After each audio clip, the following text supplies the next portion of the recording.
কোন জায়গা শুভরঞ্জন বসে নেই?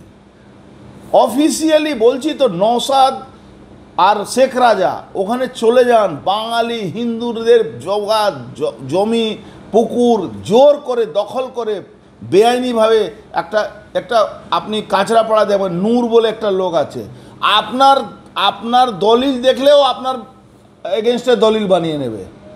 তৃণমূলের নেতা নূর, ও কাগজ দেখলেই আপনার পুরো দলিলটার জাল বানিয়ে দেবে। এই বিষয়ে সিবিআই দাবি করছে 100% ইডি এর উপরে ইনকোয়ারি করছে, সিবিআই ইনকোয়ারি করছে, এনআইএ-কে ইনকোয়ারি করা দরকার। পুরো ব্যারাকপুর ক্যান্টনমেন্ট জোন, ব্যারাকপুর থেকে কাঁচরাপাড়া পুরো একদম 6 লাভ হয়ে গেছে। আমি অলরেডি জানিয়ে দিয়েছি স্বরাষ্ট্র দপ্তর, ফরেন মিনিস্ট্রি, ইডি, সিবিআই সবাইকে আমি জানিয়েছি। এই যেভাবে ইললিগালিভাবে ডকুমেন্ট তৈরি হচ্ছে, এখানে র্যাকেট চলছে, অফিসিয়ালি চলছে, এ কোনো মানে নেই। একদম বললাম তো, পৌরসভা পঞ্চায়েত ওখান থেকে তৈরি হচ্ছে। কিছু নার্সিংহোম, জাল নার্সিংহোম আছে আপনার ওই সারদা মতন, ওখান থেকে তৈরি হচ্ছে। এরকম কিছু আছে যারা এই ধরনের অপরাধের সঙ্গে যুক্ত আছে। ছেলের নামে এইসব উল্টো পাল্টা ব্লেম দিচ্ছে, ফলস সাইন ফলস করে উল্টো পাল্টা ব্লেম দিচ্ছে, সেটা তদন্ত করুন। কি ফলস সাইন বলবো, আপনারা তদন্ত করে তারপর যা বিচার করার করুন আমার ছেলের বিষয় নিয়ে। আর কিছু বলার নেই, আমি এই আর কিছু বলতে পারবো না এর থেকে বেশি। কি করতে সুবরঞ্জন কি করে, এখন কোন দল করে? তৃণমূল দল করে। কোন ছাত্র সংগঠন? ছাত্র সংগঠন। বলছি কাকিমা, কেন আপনার ছেলের পেছনে এরকম ভাবে বারংবার এই গোষ্ঠীদ্বন্দ্ব হবে? নিশ্চয় গোষ্ঠীদ্বন্দ্বের জন্য এই কাজটা করছে। কাদের গোষ্ঠীদ্বন্দ্ব? তাদের গোষ্ঠীদ্বন্দ্ব তৃণমূলের? তৃণমূলের না, তৃণমূলের সঙ্গে বিজেপির হবে নিশ্চয় কিছু।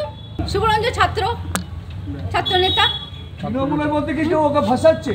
হ্যাঁ, এটা বলতে পারবো না, তথ্যকে দিচ্ছে, ওর তথ্যকে আমি এটা কিছু বলতে পারবো না, কিন্তু যে দিয়েছে সে তার সঙ্গে নিশ্চয়ই অর্জুন সিং এর যোগাযোগ আছে। একটা ছোট্ট তৃণাঙ্কুর ভট্টাচার্যের একটা ছোট্ট কর্মীর সঙ্গে লাগছে। আপনি গোষ্ঠীদ্বন্দ্ব বললেন, কার গোষ্ঠীদ্বন্দ্ব, কার সঙ্গে কার? এইটাই বলতে পারবো না দাদা, আমি এত কথা বলতে পারবো না। আমি যেটুকুন বললাম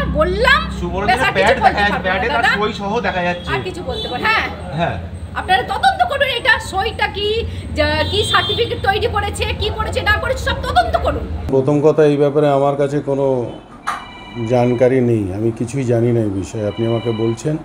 আর একটা জিনিস জানতে হবে যে পোস্ট কে করলো। প্রাক্তন সাংসদ অর্জুন সিং, যে নিজে একটা বড় cheater, he himself is one of the biggest cheater of this area.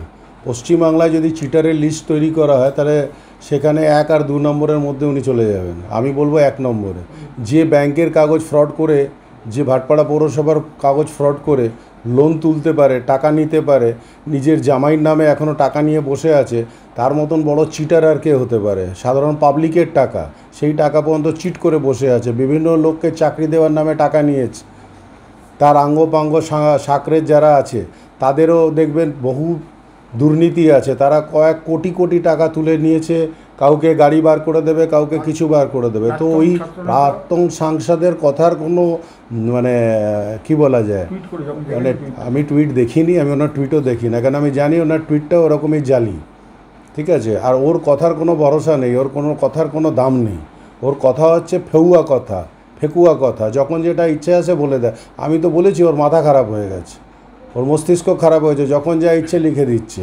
তার প্রমাণ, তার নথিপত্র সব দিতে হবে। আমি তো নথিপত্র দিয়েছি যে অর্জুন সিং চিটার, ব্যাংকের টাকা চিট করেছে, ভাটপাড়া মিউনিসিপ্যালিটির টাকা চিট করেছে, সাধারণ মানুষের টাকা চিট করেছে।